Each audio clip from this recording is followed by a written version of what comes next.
বিআরটিসির মতে বাংলাদেশে 50 লাখেরও বেশি নিবন্ধিত মোটরসাইকেল রয়েছে, যার বেশিরভাগই নিম্নবিত্ত, মধ্যবিত্ত, উচ্চবিত্ত থেকে শুরু করে সকল পর্যায়ের নাগরিকদের কিন্তু এই মোটরসাইকেলগুলো রয়েছে।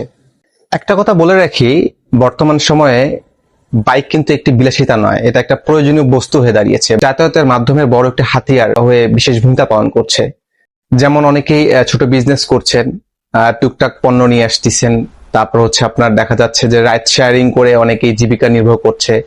অনেক অলিগলিতে বাইকগুলো রাইড করা সহজ হচ্ছে যানজট এড়ানোর জন্য বা যানজট কমানোর জন্য, কিন্তু মোটরসাইকেলটা খুব ভালোভাবে ব্যবহার হচ্ছে। তো এখানে নতুন করে বাড়তি কর, বা যেহেতু বাংলাদেশের নাগরিকরা সবসময় কর দিতে অভ্যস্ত বা এটা অভ্যস্ত হয়েছে, কিন্তু করটা দিচ্ছে কিন্তু সঠিক করের বিনিময়ের মাধ্যমে যে সরকার থেকে যে সুযোগ সুবিধাটা নেওয়া প্রয়োজন, সেটা কিন্তু বাংলাদেশের সাধারণ জনগণ কিন্তু সেটা বিষয়ে জানে না বা অবগত নয়। এদিক থেকে বাংলাদেশের জন্য বাড়তি এই মোটরসাইকেলের উপর কর নির্ধারণ নীতি যদি বাস্তবায়ন হয়, সেক্ষেত্রে কিন্তু আগামীতে মধ্যবিত্তদের মধ্যে বা যারা মোটরসাইকেলের উপর নির্ভর করে আয় রোজগার করেন, তাদের জন্য একটা বড় হুমকি বা তাদের জন্য একটি বাড়তি বোঝা হয়ে দাঁড়াবে আগামীতে। তবে বাংলাদেশের এই সংকটময় সময়ে নাগরিকদের উপর যে মোটরসাইকেলের কর নীতিটি আগামী বাজেটে আসতে যাচ্ছে, তবে এখন এটা বাস্তবায়ন হয়নি। যদি বাস্তবায়ন হয়, সেক্ষেত্রে মোটামুটি একটি সমস্যার মধ্যে পড়বে যারা মোটরসাইকেলের উপর নির্ভর করে আয় রোজগার করেন। এখানে বলে রাখা ভালো যে আয়কর নীতিটি বা অগ্রিম আয়কর আসলে বাংলাদেশের জন্য কতটা ইম্প্যাক্ট ফেলবে আগামীতে, সেটা ক্লিয়ার করে যাচ্ছি। সেটা হচ্ছে, অগ্রিম আয়কর বলতে রাষ্ট্র ধরে নেয় যে ব্যক্তির করযোগ্য আয় রয়েছে, যার কারণে এটা বছর শুরুতেই কেটে নেওয়া হয়। কিন্তু কথা হচ্ছে, যেহেতু মোটরসাইকেলটা হচ্ছে আমাদের একটি নিয়মিত যাতায়াতের একটা মাধ্যম, একটি বড় হাতিয়ার, দেখা যাচ্ছে যে মোটরসাইকেলটা আমরা বিআরটিসি থেকে আমরা নিবন্ধিত করে নেই, প্রায় 10 থেকে 12 হাজার টাকার মতো লাগে। সিসি ভেদে অনুপাতে আমরা রেজিস্ট্রেশন করে থাকি। ড্রাইভিং লাইসেন্স, ট্যাক্স টোকেন থেকে শুরু করে অনেক ইনক্লুড ভ্যাট কিন্তু এই জায়গাগুলোতে ইনক্লুড মোটরসাইকেল ব্যবহার করার জন্য।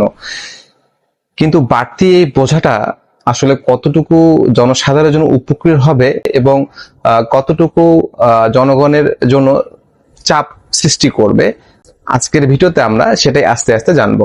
মাঠ পর্যায়ের বড় বড় সমস্যাগুলোর মধ্যে দেখা যাচ্ছে যে মধ্যবিত্তের পকেটে আঘাত।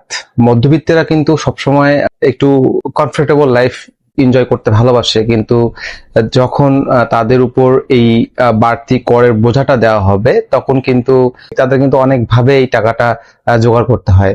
পড়াশোনার লাইফ বেটার করা যায় বা টিউশন বাড়ানো যায় সন্তানদের জন্য। নিত্যপণ্যের ঊর্ধ্বগতি বাজারের জন্য বর্তমান যে কর নীতিটি আরোপ করা হচ্ছে, এটা কিন্তু আসলে সাধারণ জনগণের জন্য একটি কষ্টদায়ক হতে চলেছে। কর্মসংস্থানের মাধ্যমে কিন্তু এই মোটরসাইকেলের উপর ডিপেন্ড করে আমরা অনেক জায়গায় যেতে পারি, বা বিজনেসের কাজে, ছোট ছোট কাজ করার জন্য, রাইড শেয়ারিং। ঢাকা শহরের মতো এত একটা যানজট শহরে কিন্তু মোটরসাইকেল প্রত্যেকটা নাগরিকের কাছে রয়েছে।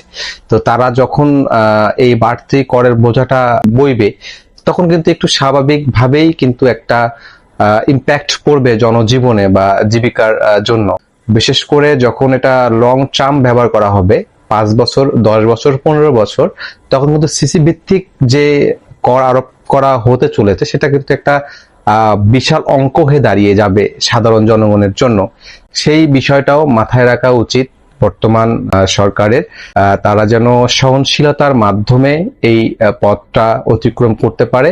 আইনি ও নীতিগতভাবে যদি বলা হয় যে আইনি ও নীতিগতভাবে এই করটি অসঙ্গতি, তাহলে হয়তো অনেকেই খারাপ ভাবে বিষয়টা নেবেন, কিন্তু আসলে নেওয়ার কিছুই নেই। এই করটা কতটুকু জনগণ উন্নয়নে ব্যবহার হচ্ছে, কতটুকু জনগণ এই করের মাধ্যমে সুবিধা পাচ্ছে, সেটাই সাধারণ জনগণের মুখ্য বিষয়।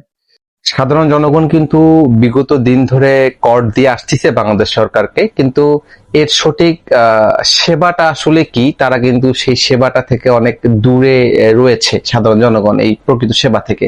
বিশেষ করে রাস্তার আধুনিকায়ন না করা, তারপর টোল প্লাজায় বিভ্রান্তি করা, আরো অনেক অসঙ্গতি নিয়ে কিন্তু চলতে হচ্ছে সাধারণ বাইকারদের। বাংলাদেশের উন্নয়নের স্বার্থে বলছি, যেন এই কর নীতিটি সহনশীলতার মধ্যে হয়, সাধারণ জনগণের মাঝে যেন বিষয়টা খুব ইজি হয় যেন করটা দিতে পারে। রাষ্ট্র কাঠামোগতভাবে বা অর্থনৈতিকভাবে স্বাবলম্বী করার জন্য কিন্তু জনগণ একটা বিশাল চালিকা শক্তি হয়ে দাঁড়ায়। সেক্ষেত্রে সাধারণ জনগণ থেকে শুরু করে যারা উচ্চবিত্ত ধনী তারা কিন্তু প্রত্যেকে একটা করের আওতার মাধ্যমে কিন্তু দেশের একটা বড় ইম্প্যাক্ট তৈরি করতেছে। এই জায়গাটা থেকে বেরিয়ে আসার কোনো বিকল্প ওয়ে নাই।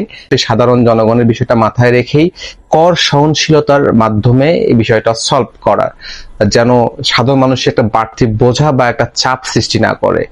হয়তো সাধারণ জনগণ ভাবছে বছরে 2 থেকে 5,000 বা 10,000 টাকা সিসি ভিত্তিক যে অগ্রিম কর আরোপ করা হয়েছে মোটরসাইকেলের, সেটা কিন্তু একটা পর্যায়ে গিয়ে যেমন 5 বছর 10 বছর যাওয়ার পর কিন্তু একটা বড় একটা অঙ্ক হয়ে দাঁড়িয়ে, সেটা যেন সহনশীলতার পর্যায়ে পৌঁছায়। এবং সেই সাথে যদি, যেহেতু বাংলাদেশের নাগরিক হিসাবে আমরা সকলেই এটার দায়বদ্ধ, আমরা সকলেই করের আওতায় আসব, কেননা এই করের মাধ্যমে কিন্তু আমাদের দেশের সকল অর্থনৈতিক একটা বিশাল চালিকা শক্তি হয়ে দাঁড়িয়েছে। আমরা অনেক ভাবে সরকারকে সহায়তা করে থাকে সাধারণ জনগণ।